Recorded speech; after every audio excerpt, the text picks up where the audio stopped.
Okay, all unmuting myself. Somebody give me a thumbs up if we got good audio. Okay. I got a couple of thumbs up there. That's terrific. So we got some stragglers kind of coming in here, but it's 7 o'clock, so I'm going to go ahead and just kind of get going. I have this webinar recording, and I will post this to our YouTube site. Everything that we do in class, I'm going to record and post it to YouTube. So if you ever need to miss a class, just know it's going to be posted and archived out there, which is great. Gives you an opportunity to catch up, gives you an opportunity to go back, gives you an opportunity to rewind if you missed something. And I have archived lectures from last year and the year before too, because you're just not on every night. Some of this stuff is just not that interesting. So I try to I try to liven it up as much as I can, but you're going to see as we get into the semester, there's just no way to make the accounting for lease purchases that interesting. And we're going to do inventory accounting and pension accounting and tax accounting, and hopefully as we move our way through the semester, I'll be able to kind of key in on how some of the different accounting treatment has has an effect out in the marketplace. And I'll give you a little information on myself as we get into the class, but you'll find out very quickly that I'm a investment advisor by training. I own an investment firm, and I think in terms of the stock market, I've spent the entirety of my career analyzing stocks. So that's how I think about the accounting. I think about the accounting and how it can affect the price of the stock. And if we really do our jobs well as analysts, which is what the semester is all about, that analyst skill set, well, that's going to afford us the opportunity to tell the difference between a good stock and a bad stock. And if you apply that skill set with discipline, you can build a portfolio of quality opportunities. And if you can build a portfolio of quality investment opportunities, well, you can do very, very well in my industry. So tonight, I want to go through the syllabus. I want to get everybody set on expectations. I'm going to give you some tips for the semester. I'm going to let you ask questions, give you a little bit of my personal playbook, let you know how I operate, what I expect, and that'll probably be our night. By the time we get through the syllabus and answer a bunch of questions about how everything in this class works, that's usually the first night, and that lecture is archived out there on our YouTube site as well. So let me give you a little bit of information about myself. My name is Vern Cushenberry. I've been doing this, teaching this class for 5 years. So 5 years times 2 semesters. This is my 11th run through, I think. So give me another 11 and I'll have it figured out. But I have successfully solved a few problems. So you can I guess you can be happy that some of the classes that came before you um, solved some of those problems.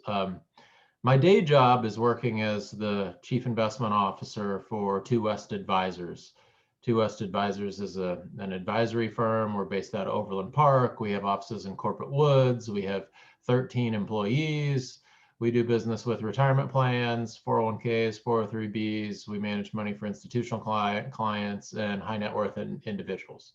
All in, we manage about $2 billion of client assets on behalf of about 100 institutional clients and another 130 wealth management households. I got my start in finance way back around 2000, working for Sprint here in town. So I'm a former Sprinter, like half of Kansas City. Did a little pension consulting at one point in my career before I moved into an official analyst role at the Buffalo Funds, and spent a few years analyzing stocks and building portfolios before I started my own shop. Ran my own shop, which was called Cush Capital, for a few years before merging with Two West in 2015. And that's been my career. So my hope is that as an adjunct, this is a hobby, right? You know, I tune into our class once a week and try to share some insights. And my hope is that that real world experience will add a little bit to your classroom, kind of lecture series. So that's the upside of having an adjunct who does this in the real world. The downside is, like I said, this is my hobby. So every single one of my clients comes before you guys, which means that it can be kind of hard to get a hold of me. So this is my playbook. If you will acknowledge that I have a real job, I will give you permission to hound me when you need something in this class. So if you email me and don't get a response, don't take offense. It's nothing against you. Email me again, text me, call me. If you're not getting what you need from me, just be persistent and I will get to it. And I think you will find that I am very easy to work with. We're going to go through the syllabus, and I have laid that out in a manner that should serve as your accountability framework. If you get everything in on time and do your homework and adhere to the way I've laid this course out, you'll probably get an A in the course. But if something comes up and you need more time, or you need a little help, or life gets in the way, let me know, and we're going to be able to work through it. I mean, I'm easy to work with to the point of almost being kind of the absent-minded professor. Um, uh, I'm the worst procrastinator in this class, I guarantee. So if you get your homework turned in before the end of the semester, I'm probably going to get credit for it. But don't do that, because if you put it off that long, that's a recipe for failure in the class. Okay, questions about my background? Anything that you want to ask me before I just dive into the syllabus and start talking about our curriculum for the semester?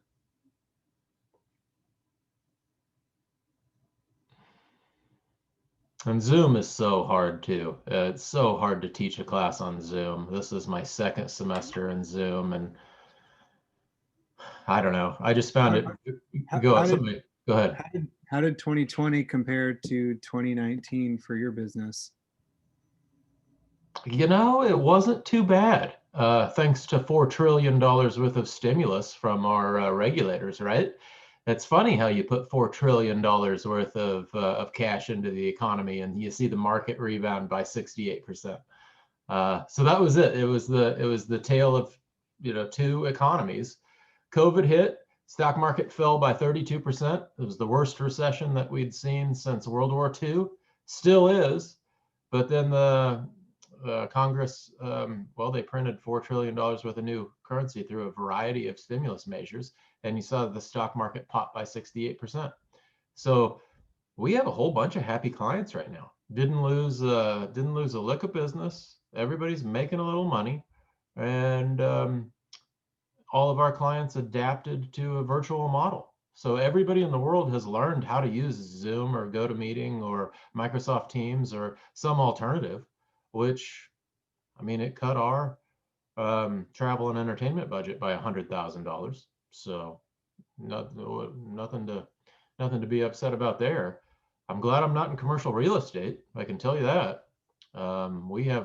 We have space that we lease in Corporate Woods, and if our lease was up, there is no way we'd be leasing as much square footage today as we did 2 years ago when we signed that lease. So that's kind of where we are as a company. But Is your firm like all market caps, all strategies, or do you guys have a more focused approach?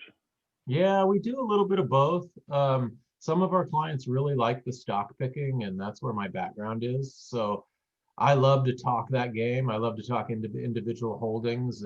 If you want to talk about the merits of Tesla or what a Ponzi scheme you think it is, I'll go 45 minutes into that conversation without even recognizing that we're a minute into it.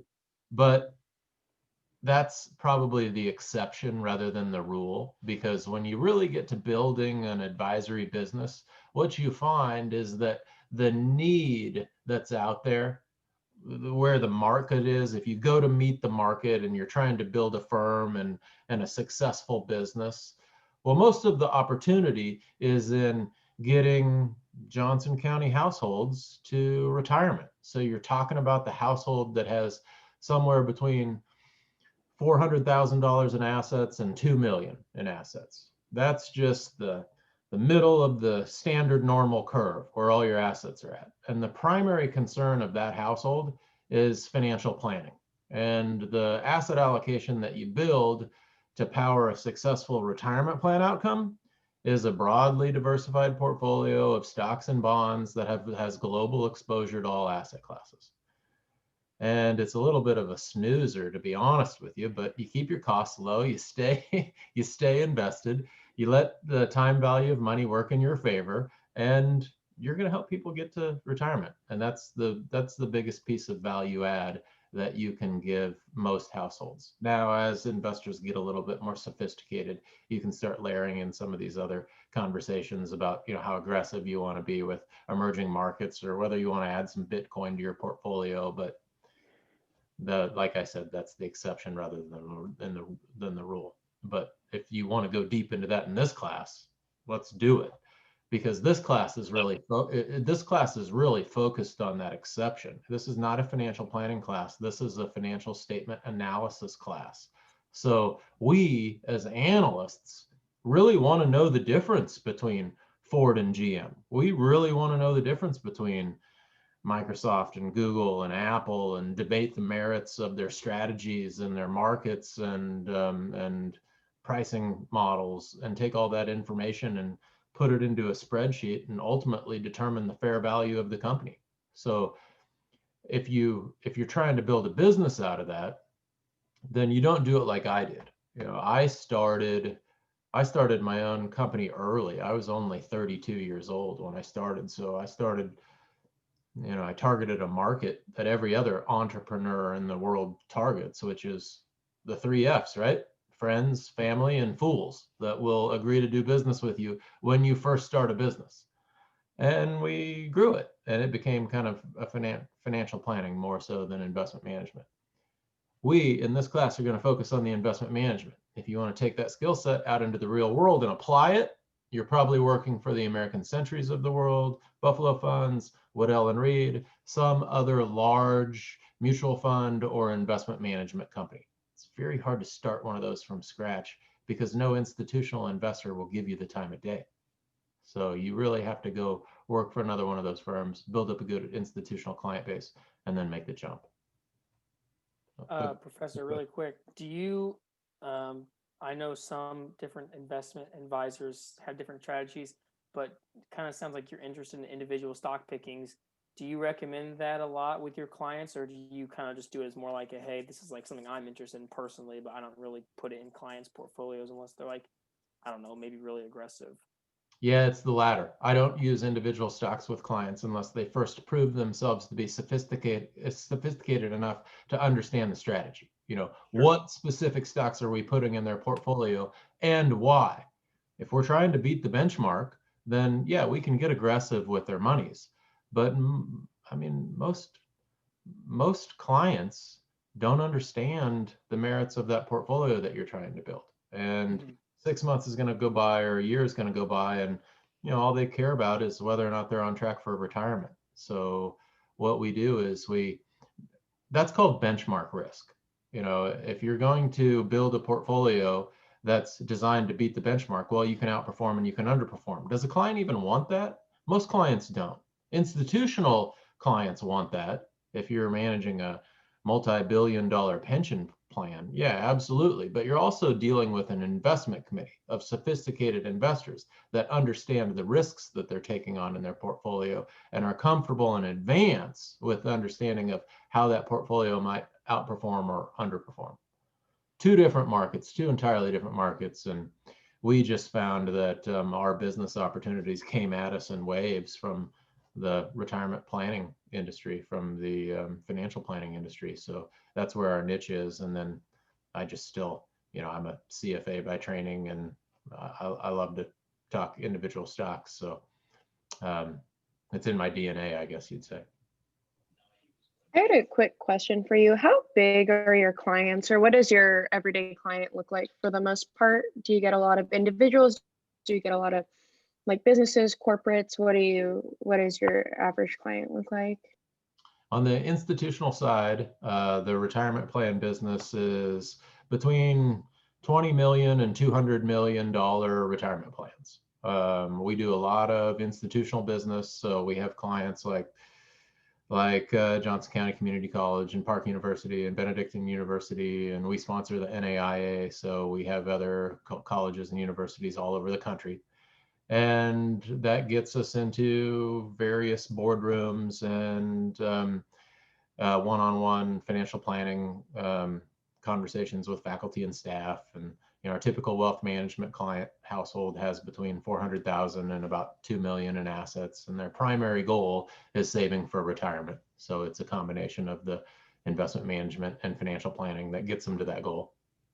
But yeah, great question, Yasmin. I have a quick question. Do you do comprehensive financial planning or just retirement and wealth management?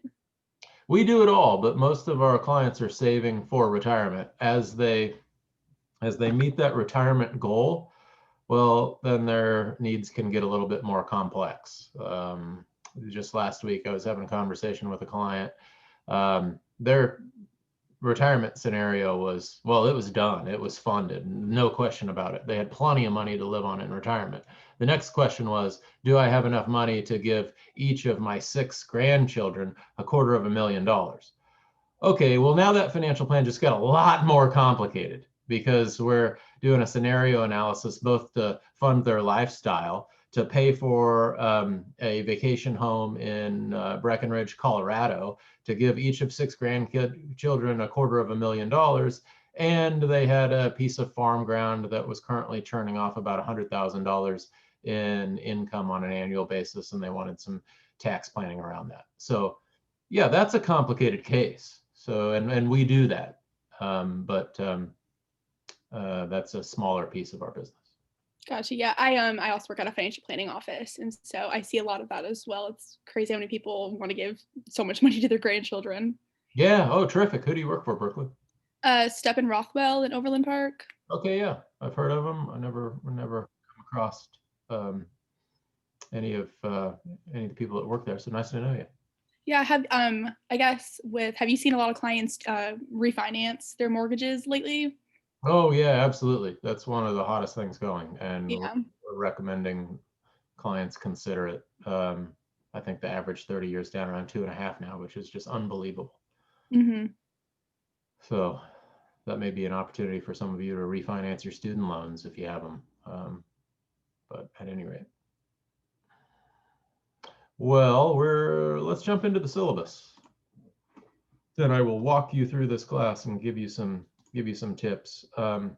Somebody asked you a question in the chat. I'm not sure if you can see it or not, but Thank you. just a heads up.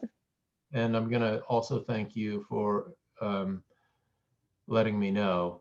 Please feel free. This goes to the whole class. Interrupt me at any time, because I'm not great about keeping track of the chat. Okay. Hi, Professor. Can I ask you a question? I don't believe in diversification of a portfolio, but if you run an investment company, do you recommend your clients to diversify? Well, yes. I mean, diversification, saying that you don't believe in diversification is like saying you don't believe in math. It's just the truth. If you diversify a portfolio, you will lower the overall risk. That's just the mathematical fact. Now, you also lower the opportunity to beat the benchmark. So that's also a fact. It's just risk and reward. That's what diversification is. It balances your risk with your reward. And you need to be a sophisticated investor to understand how that works if you're going to forego the benefits of diversification. If you're not a sophisticated investor, like most of our clients are not, they don't have a background in finance. If you're not a sophisticated investor, then you need the maximum benefits of diversification. That's been my experience in the marketplace. But for you all, by the time we get done with this class, you're going to be sophisticated investors. So shoot the moon. You know, I love a risk taker. I'm a risk taker. I don't mind concentrating your investments in just a handful of opportunities. That's how Warren Buffett did. I'm a little bit of a disciple of his, and love that style. So nice question. So do you believe in the concentration builds wealth, diversification keeps wealth? Yeah, sure. Absolutely. If you look at a diversified portfolio, like say not all stocks, if you layer in some bonds, say 60-40, there's never been a 10-year period where that portfolio has lost money. I mean, that's a set it and forget it type of portfolio. Now, on the flip side, what you just said there is 100% true. Think about the 10 or 20 or 30 richest people you know. None of them got there with a diversified portfolio, but most of them are business owners, and they took a risk that was beyond what most people are willing to take. And that was the entrepreneurial risk. They went out and they staked their claim, they staked some fortune, they started some business. You know, very rarely do you see that in the stock market unless you have a hedge fund manager or something like that. Do you think that also has a lot to do with when you first get started, you don't have the assets to diversify? Well, So if you have $1,000 and you try to diversify it, yeah, it's going to take you a lot longer to grow that $1,000 than if you concentrate it in something that you think is going to have a little bit better growth. yeah, that's true. I mean, you're balancing the upside and down. If you don't diversify it, you could lose it all. There's plenty of examples of companies that have gone to zero, but the S&P 500 has never gone to zero. A diversified portfolio will never go to zero. So that's the same basic risk reward question that you're balancing for yourself as an investor, but we balance that for clients, and we have a whole bunch of tools that help clients identify just how much risk they want in their portfolio, which is just a different way of saying just how much diversification they want in their portfolio. How are you handling your clients' short-term time horizons and cash, with yields being basically nothing right now? Yeah, Cash equivalents. we try very hard to communicate to our clients that if they don't have a 10-year time horizon, they probably shouldn't be paying us to manage their money. You don't need to pay us to manage a cash portfolio. If you can't pay me 1% to manage a portfolio that's going to yield 10 basis points. So what is the purpose of the portfolio? And if it's retirement or even spend down in retirement, say you're 65 years old, average life expectancy is 85. You have a 20-year time horizon. So it would be appropriate for you to have a good portion of your net worth in the stock market. And that's what we help our clients do, is decide what level is appropriate, how much to put in there, and how much to spend it down over time. So you go 10 years on a time horizon for market driven? Yeah, usually. Under that, you're starting to take on some risk of loss for the equity sleeve of your portfolio. We're getting a little off topic here, but sorry, I'll let you get back on track. I'm a financial advisor with Merrill Lynch, so I'm like you. I can talk about this stuff all day. Okay, can you see my screen? Can you see this market update? No, still a syllabus. Okay, stop, share screen, screen 2, share. Now? Yeah. Okay. Let's see here. View normal. Okay, there we go. So you're with Merrill Lynch. This is what the S&P 500 did this year. COVID hit, down 34%. $4 trillion worth of stimulus sends the whole economy skyrocketing up 68%. This is price. Remember, price is what you pay, value is what you get. So we look at value on the next slide here, and you can see we are currently at a cyclically adjusted price to earnings ratio of about 22. When we measure this back through time, you can see that anytime you get up around 20, you're expensive. To get down around 13, you're cheap. Well, we haven't been up around 22 since 2001, the last time we were here, it took almost 10 years for the market to rebound. Not quite, but that's why we advise our clients that, hey, you need a 10-year time horizon if you're going to play around with equities, especially at these valuation levels. Now, you're going to learn that when we get to talking about the markets, I'm a little schizophrenic because I've trained myself in the last 20 years to be able to argue both sides. I can always argue the bear market and I can always argue the bull market. Well, the bull market is that this is an incredibly, rare recession. And as soon as we get that vaccine into the economy, you're going to see earnings absolutely take off. And this is what Wall Street expects for 2021. Wall Street expects that by the third quarter of 2021, we're going to see earnings rebound to record levels. Now, if that happens, well, then valuations probably aren't that big of a concern. But we can chart it back over time. Here's a regression. You can see here, every time markets have been at this valuation level, we can look at 5-year returns and 1-year returns. Well, here's where the market is. That's a 22 times PE ratio. Well, every time we've been this expensive in the past, the subsequent 1-year return has been almost zero. And the subsequent 5-year return has been negative. So that's a little concerning. Now might not be the time you want to be, you want to have your most aggressive asset allocation in the market. And that's what we've been advising our clients. I expect some economic rebound when we get the vaccine into the market, and Biden's talking about another I just heard Yellen, his Treasury Secretary-elect or nominee, talking about a $1.5 trillion stimulus package. So you put another $1.5 trillion into the economy, and yeah, we could see this trend continue significantly. But so there's your bear case and bull case. All right, y'all. Let's talk about the syllabus. Let's talk about class. Okay, here we are. Let's make sure everybody's in the right class. This is an undergraduate and a graduate class combined. This is FIN 5561 and 419. We teach them both at the same time, and it's identical curriculum. So welcome. Welcome 419, welcome 5561. I've combined the two out in Canvas, and I'll give you a preview of our Kansas site here in just a moment. This is 3 credit hours. We go from 7 o'clock to 8:15 on Tuesday nights. Now, is that what you all show on your syllabus as well? 1 hour and 15? Okay. So that's condensed. Every other time I've taught this class, it's been a 7 to 10 lecture. So I don't know what that means for this class. It means I'm going to talk faster. It means we're going to get out a little bit earlier. It means I'm going to try to make myself available during that time slot for questions as well. And we'll just see how it goes. Might work better because like I said, all these lectures are recorded on our YouTube site. So you'll be able to access them, however you want. I love the first night of class because I get to see everybody and I get to see how full the class is.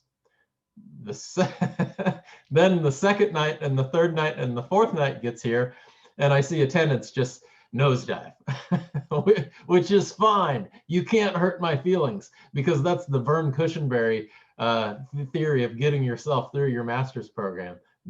Whatever works for you. Like I said, with these lectures being recorded, we can do that.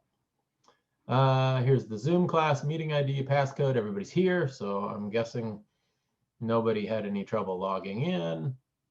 Here's our YouTube site that I mentioned. So if you click on that link, you are going to go over here to our site. Okay, can everybody see my YouTube screen? Yep, okay. So for the past 5 years, I've been archiving videos out here. So you can see that the first video is the company selection video. We're going to get to that tonight. Our semester-long research project requires you to pick a company to work on. So this shows you how to do that. And then there's a resources video, how to create a bibliography in Microsoft Word. This one, SMF add-in. remove that one because it's no longer relevant. And then you see module 1, and every module has a video. So module 1, 2, 3, 4, 5, 6, 7, 8, two-parter of 8, 9, 10, 10, 10, 11, 12, 13, 14. Okay, I have every class recorded. Now you'll see some of them are from the last edition of the book, but that's okay. It's the same material. So you could, I mean, if you wanted to, you could power through this whole class in the next week. You'd really be identifying yourself as a strange brew, but doesn't mean you couldn't do it. So bookmark this site. This is your YouTube home. It's all out here. If you need some guidance, just go here, and all the information's here in one form or another. Do me a favor. When you come out here, so say you missed tonight's class and you can't remember how you're supposed to be picking a company for your research project. Well, click on this video, watch this video, and then in the comments, like if you answered a question for yourself, leave it in the comments, and that helps the whole class benefit from everybody else that's watching these videos. So say, for example, you're just looking for the password to Morningstar. Come out here, leave it in the comments. Password at 4 minutes and 15 seconds. And then you're helping everybody else benefit from what you've just done. So that would be my ask. Okay, back to the syllabus. Prereqs, this is important. You should have completed accounting, economics, statistics, and finance. The #1 cause of failure in this course is a lack of familiarity with accounting, especially. So if it's been a couple years since you took that first accounting class, get yourself some help early in the semester. And this is how students get duped by this course. The first 4 weeks of this course are review, meaning pretty basic accounting, like module 1, which is tonight, which I'm not even going to cover, or maybe I'll fly through it, is an overview of the basic accounting statements. So what is the income statement? What is the balance sheet? What is the statement of cash flows? What is the statement of owner's equity? If you need help with that, then get help now, because that should be review. I shouldn't have to cover that in this class. And it should be easy points. The first exam historically has the highest scores.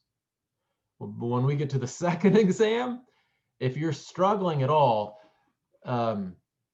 it's going to start to go really, really fast, because by the time we get to module 5, we're going to go very deep and very technically into the accounting. And that's where students begin to struggle. So I just want to be purposeful about pointing that out early in the class. The second most common cause of failure is getting behind in the course, because we have a massive, massive research project, and you should be keeping up with that research project as we move through the course. So say, for example, you choose to do work on Microsoft. Well, there's 15 modules in this course. I expect for every module to be covered in that research report, and I'll show you how that works. So as we move through module 1, I would expect for you to begin to compile the information about Microsoft that's germane to the material covered in module 1. Same for module 2, same for module 3, same for module 4. By the time we get to module 15, you've already done all the heavy lifting, and now you just need to compile a research report that can be 60, 70 pages long. If you get behind in that process, the temptation is to just kind of give up. Now, I've tried to design the course so that it doesn't just completely come out of nowhere in the last part of the semester, which is one of the reasons why we don't have a final in this course. We have 3 exams, exam 1, exam 2, exam 3, and then the last 3 weeks of the course are solely devoted to working on this research project. So you will have time to bring all that together. So don't get overwhelmed, but also don't get behind. Okay, let's see. Here's my info. Just call me Vern. That's what I go by. I kind of mentioned my availability. Ideally, I'd be available in real time, but it's just not realistic with me working another job. So stay on me. You'll get a hold of me. This is my cell phone, so you can text me, you can reach out. Here's my email. Course description, we're going to take a very in-depth look at company financials, corporate financial data. We're going to be talking about strategy. We're going to be talking about how to do a discounted cash flow analysis. There's some overlap with the investing course taught here at UMKC. I used to teach that one, so I'm very familiar with the overlap. That one takes the basic concepts that we study in this course and applies a portfolio application skill set. So we'll look at that a little bit. Our course objectives, I want to see you acquire a technical knowledge of investing, corporate finance, the technical aspects of different accounting treatments that we're going to be looking at this semester, some general business knowledge, critical thinking, so on and so forth. Here's our required materials. You can find the book at this link. Somebody pointed out, I forget who it was, somebody sent me an email that there's an error in the syllabus. It says 5th edition. That's wrong. You want the 6th edition. If you click on this link, it will take you to the 6th edition. That's what you want. I recommend the ebook, or if you just like a hard copy, get access to a used book and still buy the My Business course link. You have to have the online course. And here's what that looks like. This is the My Business course website. So if you come out here to our course, by clicking on that link, you're going to get access to this course. And I just clicked out of it. Here's our section. And if you go to Module 1, you're going to see that there's already a homework assignment that has been uploaded. So every module has a homework assignment, and if you click on that, it's going to take you to that assignment. It's three or four little workshop questions. Let me go back to, okay, here's what I wanted to show you. Also, there's great resources in here. So for Module 1, we have the reading. You can actually click on the book. You can read it right here. You can go through, highlight, bookmark, earmark anything that you want. We'll also read it to you, which is a nice feature. And then there's e-lectures. So say, for example, you either missed my lecture or I just didn't give a good lecture that night. And sometimes that happens. Sometimes I'll get done teaching this class and I'll go downstairs. I'll be talking to my wife on the couch and I'll say to her, man, that was terrible. That was just a really bad lecture. You can get better stuff from the book here sometimes. So if you want, like learning objective 6, describe the financial statements and the forecasting process. Well, let's just play that. In our 6th learning objective, we explain the financial statement forecasting process.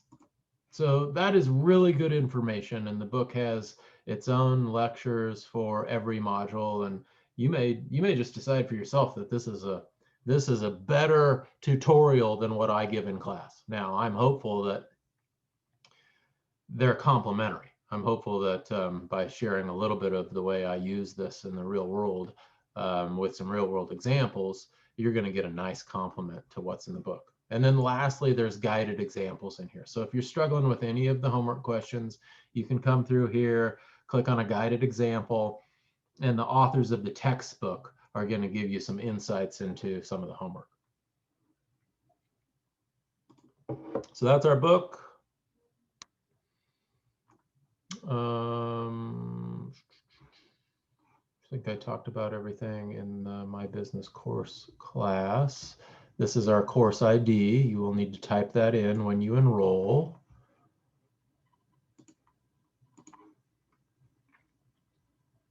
Okay, let's talk about homework. We have the online assignments, I just showed you how for every module there's a homework assignment. And the homework assignments are what the publishers call dynamic, which means that no two students in the class are going to get the same homework questions, which is, you know, when you're doing a Zoom class and everybody's virtual, you have to put some safeguards into the system so that students won't just get together and do the homework together and take the tests together. So that's how we safeguard against that. I was a little worried when I started that it would create just a lot of challenges.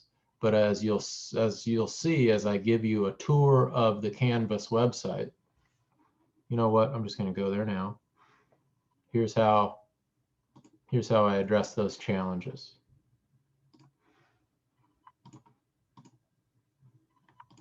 Okay, here's Canvas. This is our site on Canvas. You got the syllabus. You have all of our modules. Okay. Yeah, here's all of the resources.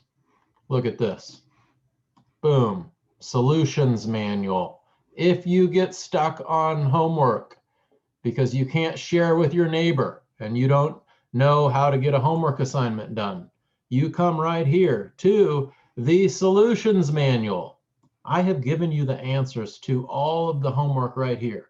Now, they're not verbatim. I'm not testing your ability to look up answers or use the Google machine. These are similar type questions. So if you go to the book, if you go to the textbook and you look at the Q&A at the back of each module, these are the answers to those questions.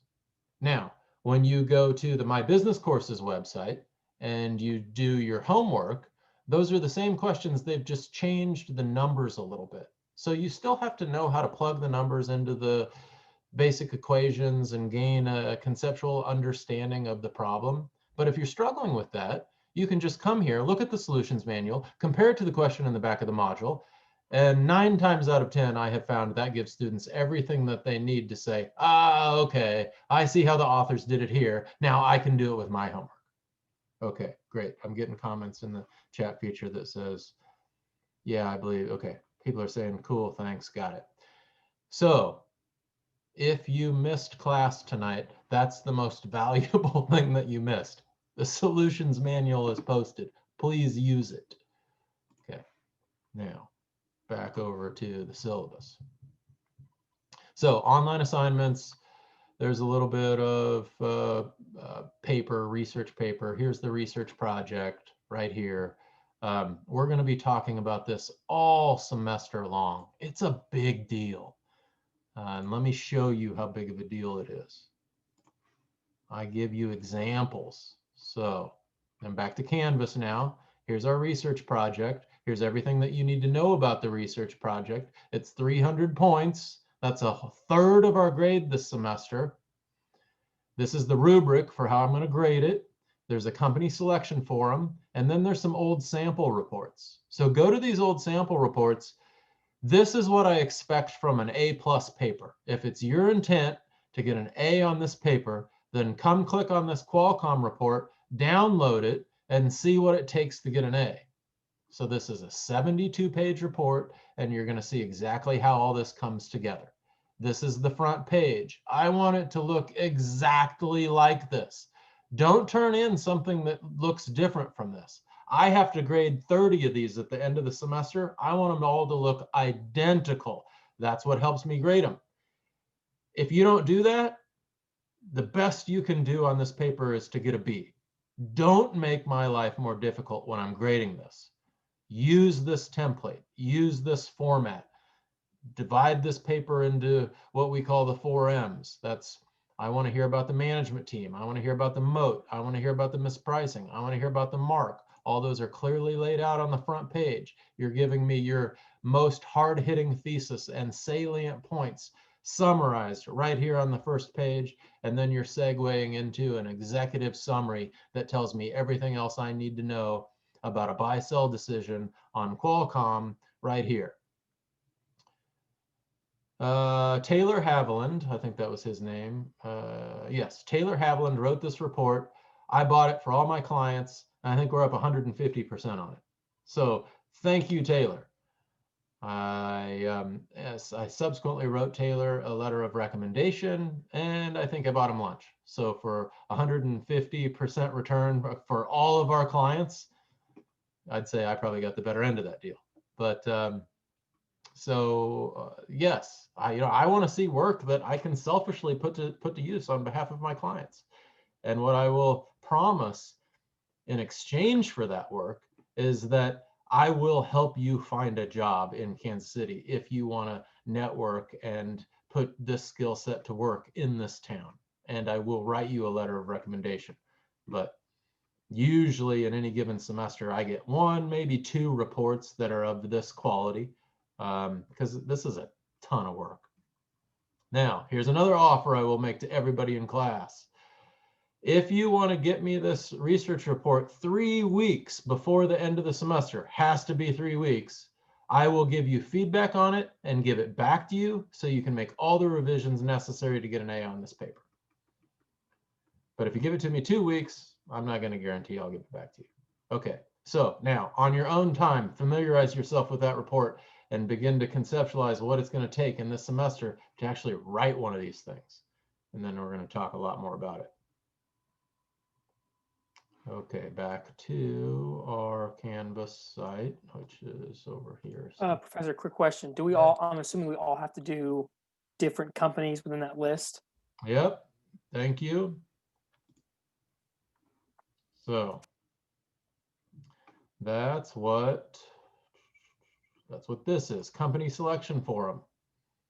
No duplicates. This is how you call the company that you want. Now, you can't just go pick any company you want, because I've done that before and it's a fiasco. I get people picking all kinds of names. And not to say they're bad investment opportunities, but the purpose of this class is not to pick a great investment opportunity. That's just the bonus. I want to try to set the tables in your favor so that you can pick a good investment opportunity. But the purpose of this class is to apply our analytical skill set onto the target company. And in order to apply that analytical skill set, we have to be dealing with the right types of companies. They have to have a sufficient track record. We can't have any banks. I don't want any REITs. I don't want any MLPs. I don't want any companies with peculiar financial structures. I want manufacturing companies. I want service companies. So I have set up this screen through Morningstar. If you go to our YouTube site and you click on that company selection video, it's going to walk you through this whole process. The first thing you need to do in this process is come to Morningstar. The login and password are posted to our announcement section of Canvas. So you're going to log in, you're going to sign in, and then you're going to come over to the front page, which lists screens. And you're going to scroll down to a screen called FIN 5561 Approved Companies screen. Click on that.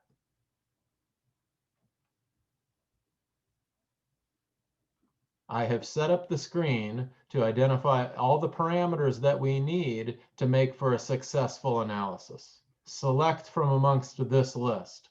Okay, great. Adobe. I want to do business. I want to do Adobe. Now you have to come back to Canvas, say, and then you want to type into the company selection forum, hey, this is Vern, I pick Adobe. If you're the first one in there to pick Adobe, that's yours. If somebody else beats you to it, tough. You can't do Adobe. You have to pick another company on that list.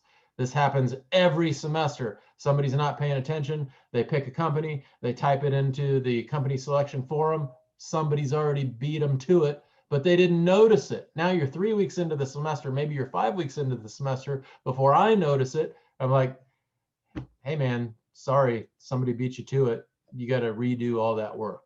Don't let that happen to you. Make sure you're the first to call it, and then it'll be yours. Okay, so that's our research project. Your assignment for tonight is to pick a company. Here's the grading criteria. We have a simple 1,000 points. 200 points come from homework. Those are easy points. You can do that homework as many times as you want to do it. It's all through my business courses. If you do that homework and you don't like the grade you got, remember the solutions manual is out there. If you don't like your grade, just tee it up again, do the homework again. The highest score you submit, I take. There's no reason why you shouldn't have 200 points in this class. And you need those 200 points because the exams are tough. The average score on exams 1 through 3 is about an 80. So that's the median score, that means half the class is going to be in the 70s. So don't get discouraged if that's you. I know how this class works, and I've put enough points in the semester for you to rebound from frustrating scores on the exams. And the research report is a big part of that. 300 points, 30% of your grade on the research report. So we're going to put a ton of effort into that. And then lastly is the research report. Go ahead. I'm sorry. Can you say what we have to search to Morningstar to get the list that you'd like for us to choose from? Yeah, you don't have to search anything. I already set it up for you. Here, let me show you. When you go to Morningstar, you want that front page. Let me log out and log back in. And just to make it easier, when you're on that front page, just page search approved and you'll find it.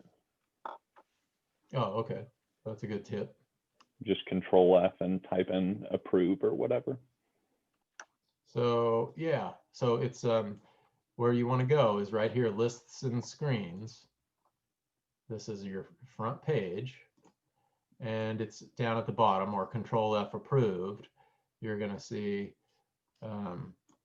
FIN 5561 approved company screen. There it is, comes up on the list.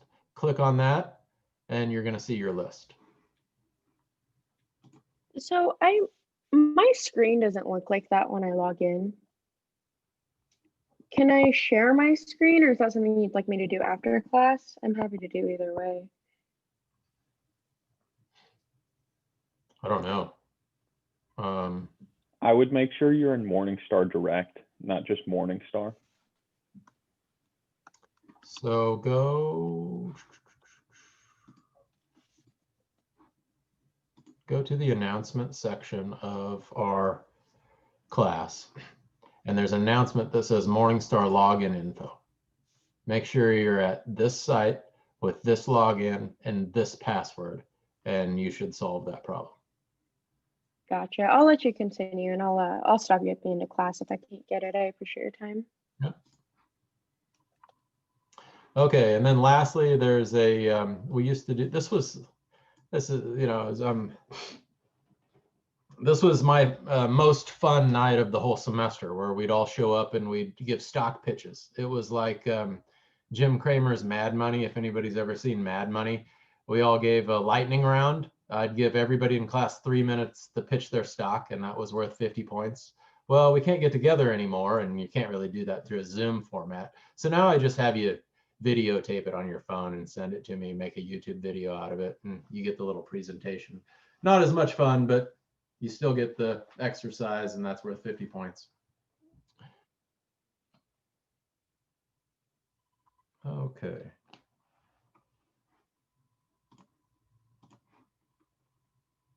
Here is our class schedule. Okay, this is probably the second most important part of the class, because I want to make sure that nobody gets surprised by this next week. Just as a nature of me being an adjunct, I teach this class partly in real time and partly by our YouTube site. So every time you see a class that's highlighted in blue, every other week, we're not meeting in our Zoom room. I'm using those recorded lectures on YouTube to facilitate our class. And then on the odd weeks, 1, 3, 5, I am in our Zoom room, we're meeting together, and I am going to answer questions over the previous week's YouTube video if I need to, and then I'm going to lecture in real time and give guidance on our research report on the off weeks. So that helps me manage my schedule and creates kind of a hybrid class. for our semester. So next week, no Zoom room, only the recorded lecture, and that'll be module 2. And you'll find that module 2 is almost all review, and if it's been really module 1, 2, 3, and 4, almost all review. So if it's been any kind of recent time since you've had your prereq, should be no problem there. Okay, so week 1, homework, read module 1. And you can see here that was supposed to have been done by tonight, but I don't hold anybody accountable to that. It's just kind of, you're going to get the most out of this class if you read the module before you come to class. And I think I had every instructor that ever taught me say the exact same thing, and I never once did that. So that's not how the real world works, but if you want if you want an A, do that. So complete a 3x5 info card, including color picture, name, preferred name, hometown, major, graduation date, desired career track, and something else memorable. So that's worth 10 points. And when I used to teach this in class, I would take these little 3x5 cards and I'd try to memorize everybody's name. And it would take me all semester to do it, but I would get it done. And it was fun for me to know everybody. I kind of gave up last semester in the Zoom room format because I don't know, how many people do I have left in class now? I only have 6 people on camera. So it's almost impossible for me to remember names if I have, 80% of the class just either off camera or tuning in through the YouTube site. Nevertheless, send me an email with that information on it and I'll make an effort, and it's worth 10 points. So it's easy points, right? So that's module 1. Next week, we have module 2. You'll have a real homework assignment through the My Business Courses website that's worth 10 points. And then we get into the proxy analysis. So the proxy, for those of you who maybe haven't looked at a proxy before, is kind of like a 5th financial statement. It gives you all kinds of great information about the management team, who they are, conflicts of interest, how they get paid, how they're incentivized. And you're going to hear me harp on the notion of incentive alignment all semester long. I think that one of the most important things that you can do as an investor is identify who the people are running your company. Are they people of integrity? Can you trust them? How do they get paid? And then you'll see as we go through module by module by module, what I want you to know and be able to answer for is how the various accounting treatments affect the stock options packages of your management team. And you can't know that unless you read the proxy and identify how your management team gets paid. How much of their total comp is salary? How much of their total comp is incentive based? How much of their total comp is stock options? And then here's the key, what incentivizes them? So are those options or incentive comp, are they linked to earnings per share? Are they linked to earnings per share growth? Is it linked to return on invested capital? Is it linked to sales growth?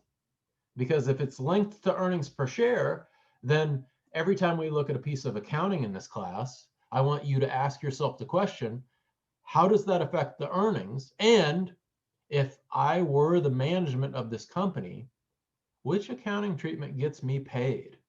And therefore, which are they more likely to use? Because you're going to see this a dozen different ways in this class this semester. Management has control over the accounting, and the accounting has control over the earnings and the profitability ratios and the debt ratios. And all of those things factor into not only how the management team gets paid, but how the bank views the company and how competitors view the company. And well, that's why we start with a proxy analysis. So here it is. Identify your company. That's your first job. Then go out and find the proxy, read the proxy, and write me a 2-page analysis of who your company is and how they get paid. Any questions on that? That's coming up next week. So Question, I assume that this proxy analysis is on the company that we're picking for our research analysis? yes, ma'am. So I used the example of Adobe earlier. If I go out here, say I had picked Adobe, I go Adobe Investor Relations. It's going to take me to the Investor Relations site of Adobe, and I should be able to find a proxy analysis. I usually go to the Investor Relations website first because that's going to be a little bit it's going to be a little bit more user friendly the way it's laid out there. SEC filings, proxy statement, 2020 proxy statement. So everybody see that? Simple Google search took me to Investor Relations. There's the proxy statement. I'm going to click on that. And then I just want you to go through here. Okay, this one's big. This is 107 pages. So let me just help you out here. They've done a really nice job packaging this. All you really need to be focused on is how management gets paid, who are they, what's their salary, what's their incentive comp package look like. So you just kind of scroll through this. And here's what they were voting on. They were electing the board of directors in this proxy. They were approving the stock purchase plan. Okay, great. They have a stock purchase plan. How's that benefit employees? Your management team is going to get paid based on that stock purchase plan. You're going to need to know what that is. Describe it to me. So you're going to need to read that in this proxy and describe it to me. They're approving their auditors, approve on an advisory basis the compensation of our named officers. So there it is. Number 4 is what I want. So focus in on number 4. And that's coming at you next week. So go ahead. Is there an example of this, what you want for the proxy analysis on Moodle? There's not.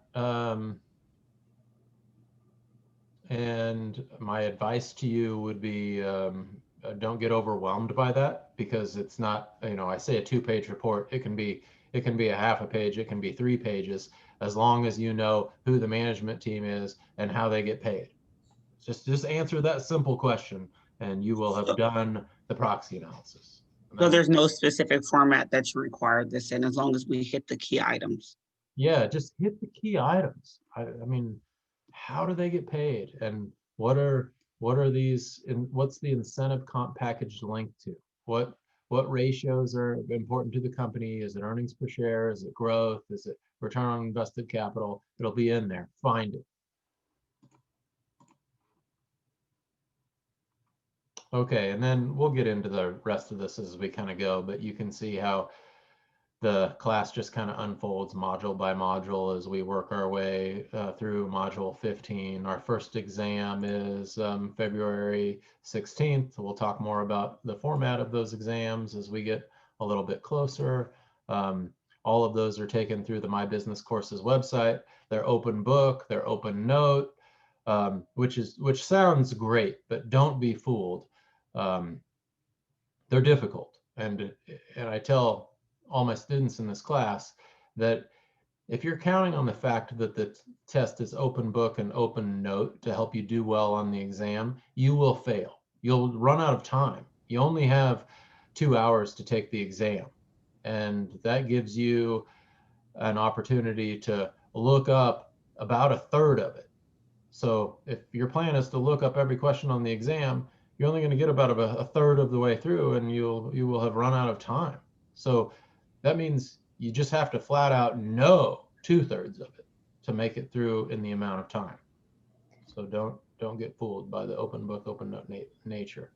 Will the exams be just like our homework? No, your homework is problems based, and all the exams are multiple choice or true false. Okay, thank you. That's another little tricky component to it. I do that just because I'm time constrained. I don't have the time to grade a problems-based exam. I have to go multiple choice, which isn't ideal. You know, I think a better test of your knowledge would be, well, the best test of your knowledge would probably be essay, but I don't have time to grade that. So we're gonna, you know, like I said, this is the 11th time I've taught this course, so I feel like I have some exams that are a good representation of the material that we cover in class. But the authors are always changing the test bank. So if you run into something that you just think is unfair, you let me know. You make your case for why you think it's unfair, and I'll award you the points, because I do recognize that one of the ways that you make a multiple choice exam challenging is that you try to trip people up. And I'm not a big fan of trying to write purposely tricky tests. If you know the information and you can exhibit to me that you know the material, let's get you the points. There's a couple questions in the chat. Okay, let's see. Is the proxy analysis due before our next class? Yes, the proxy analysis is due before the next class. If you need some more time, I'll give it to you, but get it done before the next class and you will be staying on schedule. And staying on schedule is how you get the best grade. Next question. Do we suppose to submit the 3x5 information card tonight? No, anytime in the next week. And it's just an email, so that should be no problem at all. Okay, exam 2, March. Exam 3 is April the 20th. So anytime after April 20th or week 13, you might also put a star here. This is when you have to have the research report in to me if you want feedback. So that's a nice option, but it does require you to work ahead. And after March the 20th, all we're doing in this class is finishing that exam. So we got another really 2 weeks before the final, which is not a final at all. It's just extra time that I've put in the schedule to make sure everybody can get their research report done. And then finals week, we won't even meet. That'll just be your time to get that report done and submitted to me.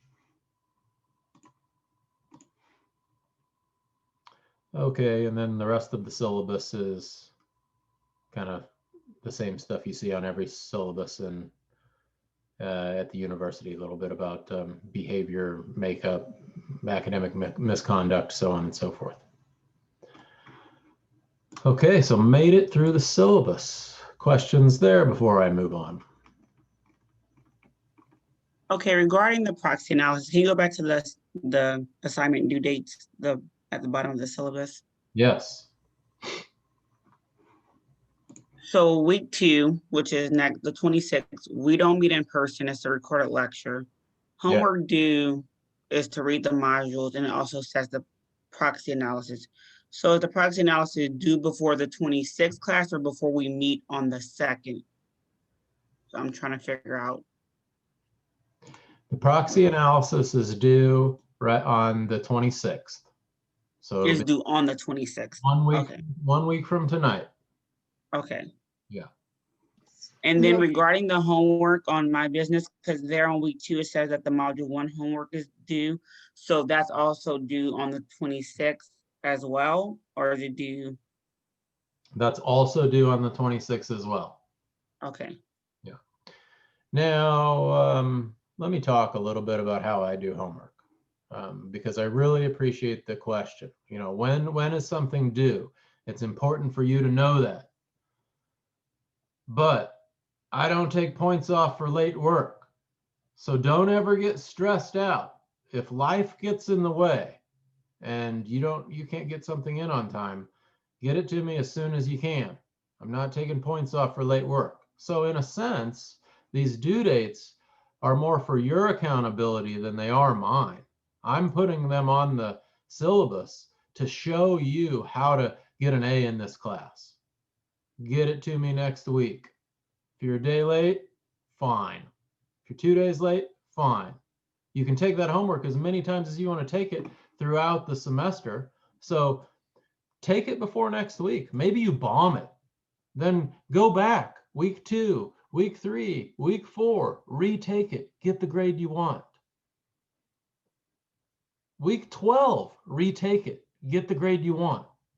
There's no penalty for turning it in late. Okay. With one exception. Here's how the curve works. If we get to the exam and I decide that the exam needs a curve, maybe the median score on the exam was a 62. Something's off if the median score on the exam is a 62. It's been a couple semesters since I had to apply a curve, which is good, but I have had to do it in the past.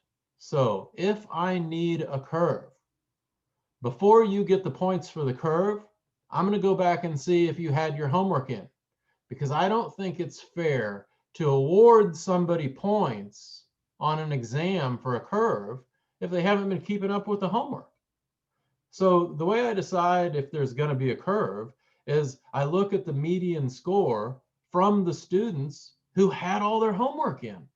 And if the median score from the students who had done their homework was an 85, and the median score for the whole class is a 65, I'm going to say, well, I think that's pretty good. Students who were doing their homework did just fine on the exam. I don't feel any need to put a curve on that. So keep up if you want to be eligible for that curve. Any questions about how I do that? Okay. And I know some of this will come up again, which is why, if you have questions about anything that we have talked about tonight, all you have to do is come back to our little YouTube site here and you can watch the company selection video. Let's see. Then the question was, how do I access Morningstar? Where do I go for the company selection forum? Okay, great. Here's the first class. Everything that I've said tonight is right here. So not only have I recorded this lecture tonight, but if you want to review anything that I've talked about, you can watch this same lecture from last semester. And you can see there that it was 2 hours long. So a little long-winded last semester. Will you upload these exact videos on our Canvas page, or would we just see last semester's on YouTube? Or will we ever see the ones that we specifically talk about in class?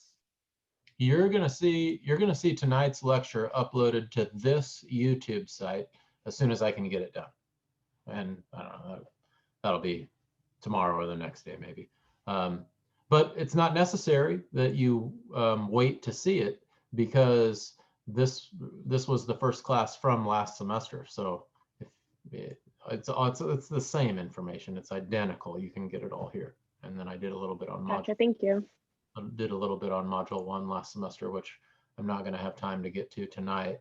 But like I said, that's not important because module 1 can stand on its own. It's mostly review. If you need a review of those concepts, we're going to lean on the e-lectures that come with the book. And then I'm happy to take questions. Okay, so let me think here. Made it through the syllabus. We did a little tour of Canvas. We talked about the Morningstar login. We talked about the modules. We talked about the solutions manual, which was appropriate. There's a little bit more information on the proxy analysis if you need it. Research project, we're going to be talking about all semester long. The PowerPoints are out here for anybody that wants them. There are practice tests out here. So somebody asked a question about the format of the exams. If you want to get a jump start on that, there's a bunch of practice tests. So you can come out here and you can see, okay, that's what the look and feel of the exam is probably going to be like. So that should be helpful. More solutions, other miscellaneous content. This is just all cool stuff that I like to talk about, but it's won't be testable. And that's it. Okay. So tour of Canvas, tour of the syllabus, talked about the My Business Courses website, talked about the videos, talked about the guided examples, check, check, check, talked about the YouTube site, talked about Morningstar, talked about what a proxy was and where to get it. I think that's a good first night, gang. I know other stuff will come up, so I'm here to answer those questions. And we have a lot of resources out on our YouTube site. But I think we're off and running. So let me pause there. I'll take one more round of questions, and then we can adjourn since we're at time. Or info card, well, it's not really a card. Did you say email it to you, or would you prefer us to just post it on the homework discussion board? No, email it to me. That's better for me. And send me a picture too, because that can be just as simple as taking a screenshot of this Zoom room and saying, hey, this is me. And that way I can kind of get a feel for who you are. And if you have any career goals, sometimes that's helpful for me to know too. You're all, I would invite you all to connect with me over LinkedIn.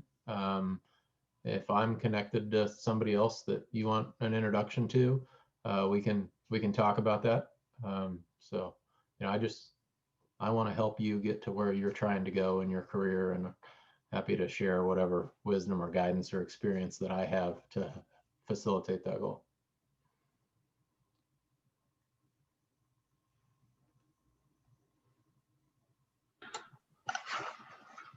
You got to add more small caps onto your approved company screen. Yeah, the problem, I'm looking for a 10-year time horizon. So you can go back and compare through. What I really like to do is I want to look at a company, and I want to have a long enough track record that we can identify how that company has done in other similar environments. So how does a company do in a recessionary environment? It makes it hard. It makes it hard. I worked for an equity research firm in St. Louis that kind of focused in micro small cap. So that's kind of where my sweet spot is. Yeah, well, that's one of the few segments of the market where some inefficiency still exists. So I hear you. I hear you. It can make it fun. Chat again. Somebody else had a question. Who was that? No, it's in the chat. I was just telling you. I didn't realize he was still talking. I'm sorry, whoever cut off. They asked if you passed all 3 levels of the CFA. Oh, I did. Yeah, I got my CFA certificate in 2001. So seems like a long time ago now.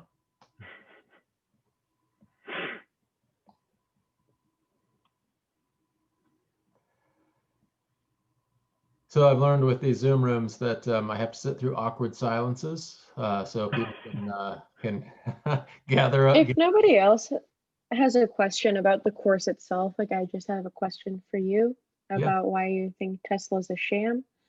But if no one else has questions about the course itself, I mean, if anybody has anything else, go ahead, please. It was, I did say something like that. I was trying to throw out the bear case and the bull case. I talked to a lot of people that think that Tesla's not a sham, but the valuations have gotten so far disconnected from any underlying economic reality that it's just a joke. So, Tesla is valued at more than every other car company combined right now, which, okay. So as a commercial real estate agent who does lease property at Corporate Woods, because I work for JLL, and has invested in Tesla, when it was pretty low, I feel like we got off on the wrong foot within the first 5 minutes of you talking. Well, that's good stuff. So you're an investor in Tesla. I'm familiar with the bull case too. And I don't really have an opinion on Tesla other than it's just all the talk in my industry right now, because yes, if you own Tesla, you believe that that company is worth more than every other auto manufacturer put together. That's a very bold claim. How could it be worth more? Well, I'll tell you how it could be worth more, because it's not a car company. It's a data company. The only way you can own Tesla right now is if you think that Tesla is a data company, and they're collecting data on every mile, every turn, every piece of acceleration that every driver in any one of their cars is, while they're all out there on the road, and they're going to sell that to insurance companies, and they're going to sell that to to other car companies, and they're going to rent their fleet of charging stations, and they're going to sell apps back to the users of their car. They're not a car company, they're a data company. And that's how you build the thesis for Tesla. It's like I tell the story, my brother-in-law is a CFA, and he graduated from Notre Dame in 1996 and was asked by one of the faculty members there to take the bear case on Google. And in the CFA magazine, you had a bull case and a bear case. Well, Tesla's kind of like Google in 1997. Nobody looking at the fundamentals could support Google's stock price at the time. But the bull case was written by someone who saw a fundamentally different future than what anybody had seen in the past. And if you're that type of visionary and you can identify a company, maybe like Tesla, that's not a car company, but a data company, that's the case you have to make to own the stock. So if you can see that and you believe in it, power to you. You're just not going to be able to support it with the kind of fundamental analysis that we're doing in this class. Maybe let's revisit that as we go through, because I can help you paint that picture with the numbers. So just a quick interim here. Somebody had a question saying, is the proxy analysis builded on the company we chose for a research paper in the chat? Oh, yes. Thank you. Yeah, same company. Do the proxy analysis on the company that you choose for your research project. So I'm good. Okay, how do you, in the discussion, how do you pick? Because when I looked, no one had chosen Amazon, but a gazillion answers came in at the same time at 7:55. Oh, so You just first need to refresh your page. So if you open the page at like 7:50 and then you comment at 7:56, it'll refresh it and then you'll see everybody before you. there you go. Yeah, first come, first serve, hit the refresh button, and then that should tell you if anybody's picked it or not. Yeah, but when I somebody said picked it, seem to have nobody a was company there, against and me. then we replied at the same time, is what I'm saying. I did refresh and it was no one there. It was only so many, and then I replied, and then I just went back and saw a whole bunch of new responses. I will show you how I am going to look at that. I'm going to go to the company selection forum, and I'm going to see, okay, Jim got Starbucks, Chad got Vertex, Carly got PepsiCo, Ryan got, I don't even know what that company is. So let's see, first one to get Alexion, thank you. So I'm just scrolling down, looks like, how do I say this name? Manpur, is that right? They got Amazon.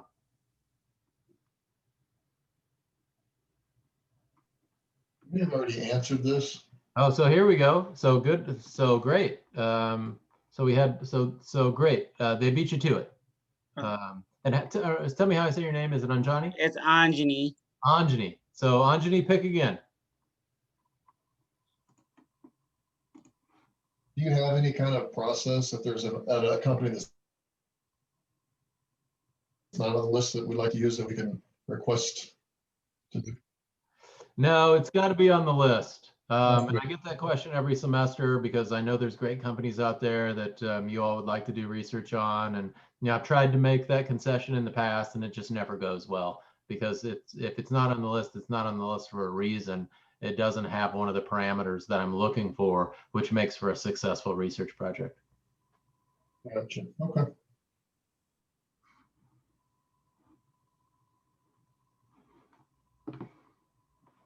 Okay, gang.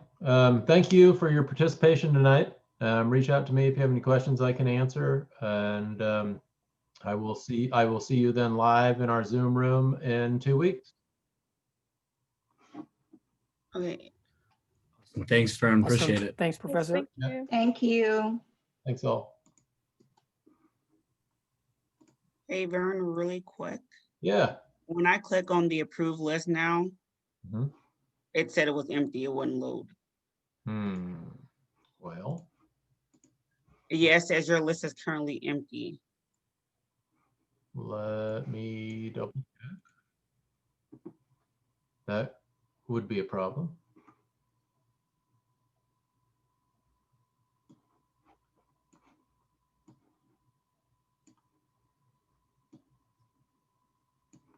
So Fin 5561 approved companies.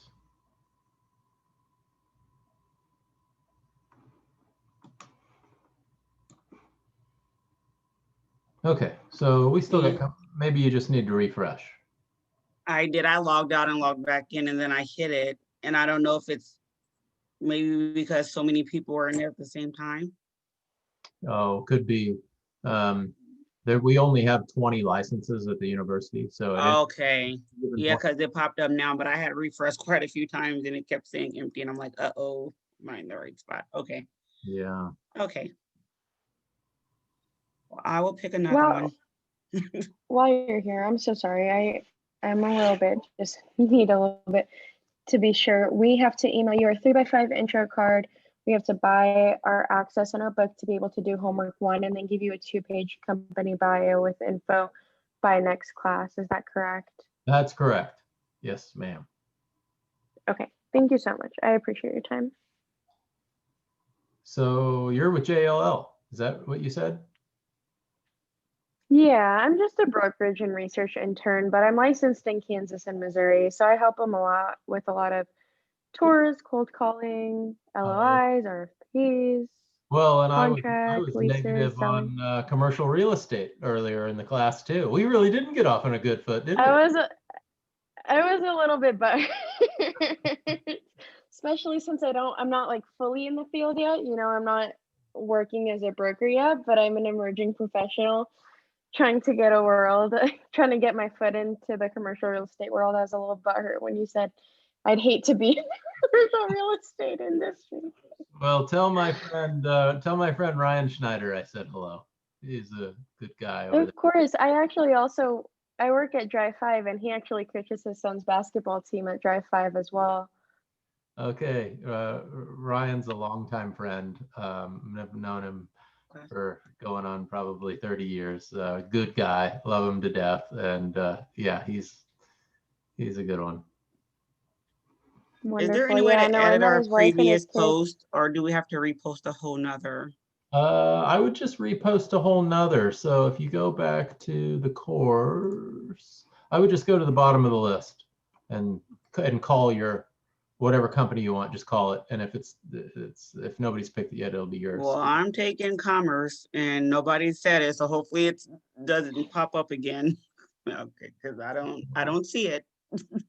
Whoa, you're taking which company? Commerce? Yeah, it's on the list. Commerce Bank Shares. Uh-oh, we got a problem. Pick a different one. You don't want a bank. Banks have really screwy financials, and I thought I set up this screen to exclude all financials. So I need to go back. I give up. I'm sorry, Johnny. I can help. Yeah, I used to work for them, so I could read their financials as well. I can help you out. You know what I would pick? See how Morningstar's rank ordered these?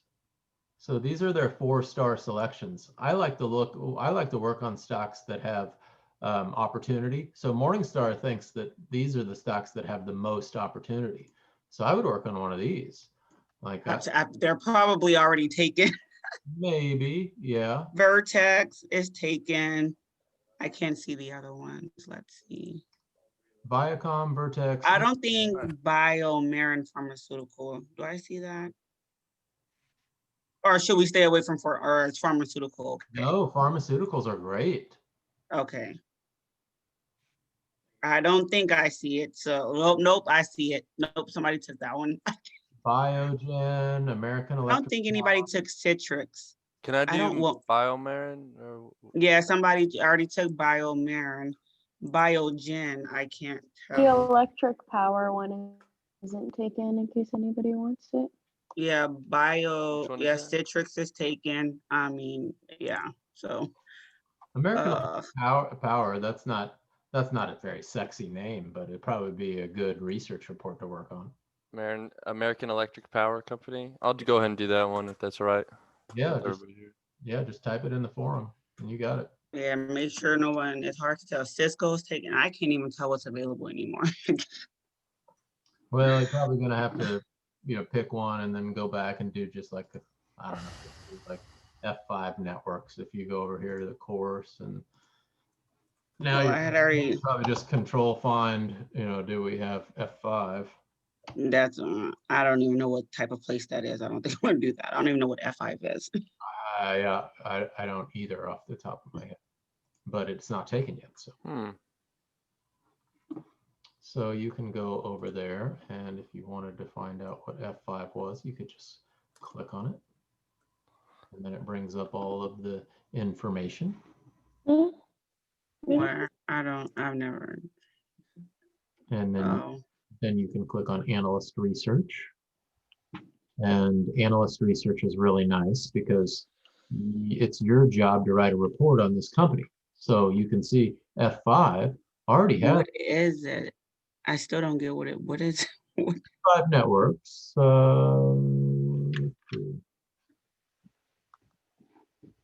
Might be easier just to go over to Yahoo and find out what. Yeah, because now no one is. Everything is gone.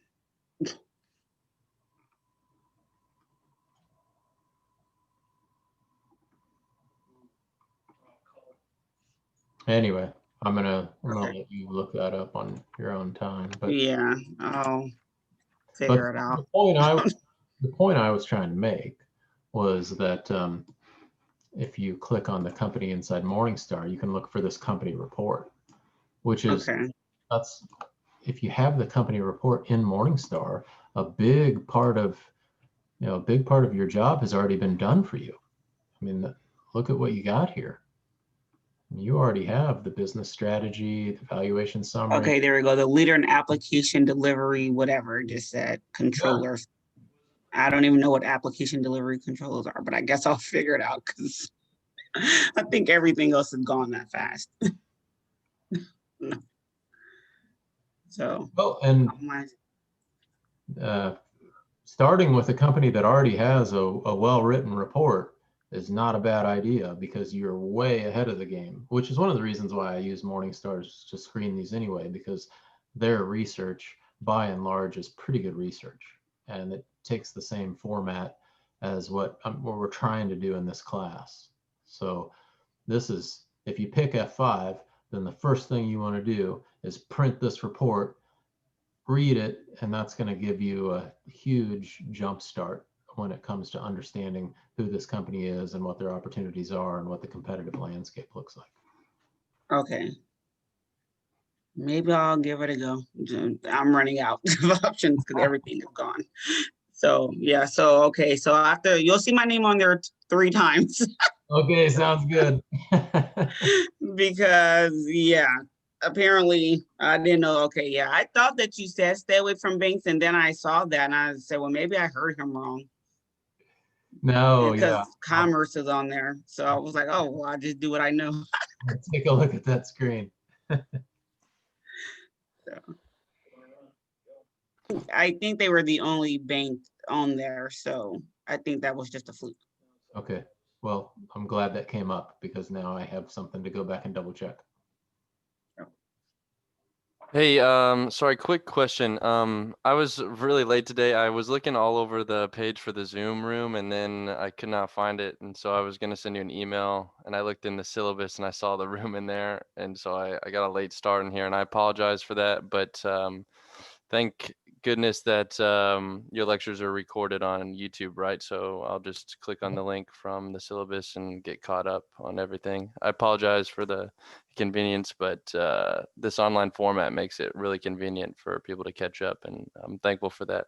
Yeah, no problem, Blake. And this one was recorded too, so you can go out there now and watch they just go class by class, class 1, class 2, class 3, class 4. So you can watch class 1 lecture, recorded lecture from last semester. It's the same thing. This one will be up there shortly. Okay, thank you so much again. You have a great rest of your night. I appreciate it. Yeah, yeah. So, all right, I'm gonna let you all go. Have a great night. Thank you.